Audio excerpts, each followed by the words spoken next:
Hello all. So our topic for today is Hall effect. So basically the aim of this experiment is to calculate the Hall voltage developed between the sample and to find the number of charge carriers and the Hall coefficient in the given sample. So when you have a current carrying conductor placed in a magnetic field, there will be a potential difference generated which will be perpendicular to both your magnetic and electric field following Fleming's left hand rule. So our current will be perpendicular to the magnetic and electric field. This phenomena is basically known as Hall effect. And Hall effect is actually a very important tool used in solid state physics or solid state devices to determine the number or density of charge carriers present in any sample, and also to get the potential difference. This potential difference which we get is known as the Hall voltage, given as VH. So VH is our Hall voltage. Now in general you know that the magnetic force is given as the Lorentz force. F is equal to E into V cross P. Now since they are perpendicular to each other, so you get VB sin theta, which will, and theta is 90. So this will be EVB. For steady state, the magnetic force will be equivalent to your electric force, which is E into E. So therefore we get E into E is equal to EVB. That implies E is equal to VB. And in general, the current density along the, now let's say if my current was across the x-axis. So current density across the x-axis will be given as current upon Wt, where W is your width of the sample and T is your thickness of the sample. So in general, current is actually given as NEAV or VD. Here N is the number of charge carriers, E is the charge, A is the area of the sample, and VD is the drift velocity. So let's equate and see what do we get from these two equations, this and this. We'll get, or let's just work here first. You'll get E into VD is I upon NA. Now if you can see, we had EV here also. So I can substitute that EV is equal to EE upon B. So I'll get this is EE is equal to, I take the B here, BI upon NE. I'll solve this continuous here. So I will get therefore E is equal to BI upon NE. Now let's break this A into W dot T. So therefore E into W is BI upon NET. But by the definition of Hall voltage, which is basically the voltage produced between the because of the electric field and across the width W, we get VH is equal to EW is BI upon NET. This is our formula required for Hall voltage. This 1 upon NE is basically called the Hall coefficient, and this Hall coefficient is given as RH. So substituting it there, we get VH is equal to BI upon RH into T. This gives us the formula for Hall coefficient. RH is equal to BI upon VH into T. T is your magnetic field, I is the current, T is the thickness, and VH is the Hall voltage. And coming back to this equation here, hence we can say that number of charge carriers or density of charge carriers will be nothing but 1 upon RH into B, which is Hall coefficient into electric charge. Now let's proceed to the experimental setup. First thing, you'll connect the Hall probe.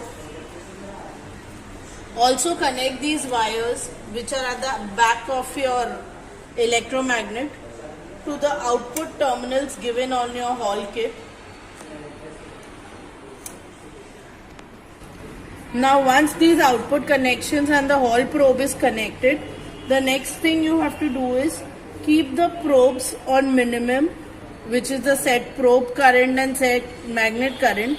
These have to be minimum, or maximum on anti-clockwise as your question slip says. Switch on the circuit and now keep this distance between the two magnets as 10 mm or 1 centimeter, which you'll set using this. This will be given to you, so you have to use this, place it here and measure this to be 10 mm or 1 centimeter. Now if you can see, this is exactly 1 centimeter as this fits in. Take this out. Set the magnet current to 100 milliamps. So I'll keep increasing this till this becomes positive 100 milliamps.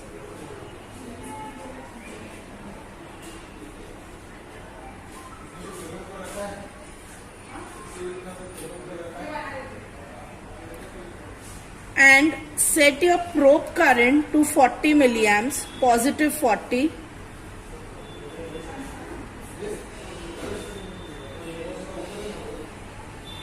Once you have set these two, this is our initial condition or the initial reading we'll be taking. So at this reading, without the probe in the electromagnet, we have to make the Hall voltage 0.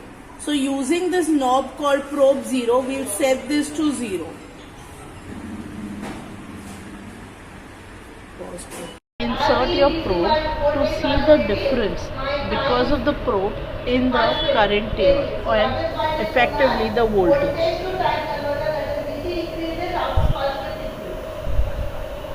So as you can see, from 0 we've received some amount of millivolts, but you'll have to wait for a few seconds for this to stabilize. This has to be exactly in center and parallel to the two probes. Hold it tight if required to get the reading. Once you have the reading, now next thing you have to do is change this probe current to 50. Note down the reading again. Hold this tight. Next is change this to 60, 70 and so on up to 100. Once you've reached 100, now the next set of readings you need to take is either negative probe current or negative magnet current.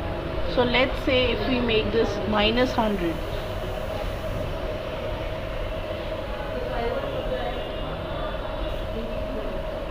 And now with minus current, we'll again take it from 40 to 100. So we may go reverse. Start with 100. And go down to 90, 80, 70, 60, 50 and 40. Likewise, you'll now take for minus 100, minus 40 to minus 100 and minus 40 to minus 100 for even positive 100. So with these combinations of magnetic current and probe current, you'll get 4 set of readings, which will be positive, positive, positive, negative, negative, positive and negative, negative. Once this is done, now we'll change our magnet current to 200 and follow the same sequence of 40 to 100 with positive, positive, positive, negative, negative, positive, negative, negative. And then continue it for 300, 400 and 500. Once that is done, as the formula is given in your question slip also, you will calculate your RH and effectively eta, as eta is 1 upon RH into E. E being the charge of the electron, which is 1.6 into 10 raised to minus 19 coulombs. Once the calculations are done, plot your graph as given in your journal or as you made in your journal. From the graph, you'll get the slope. Using the slope, you'll again make one more graph and then calculate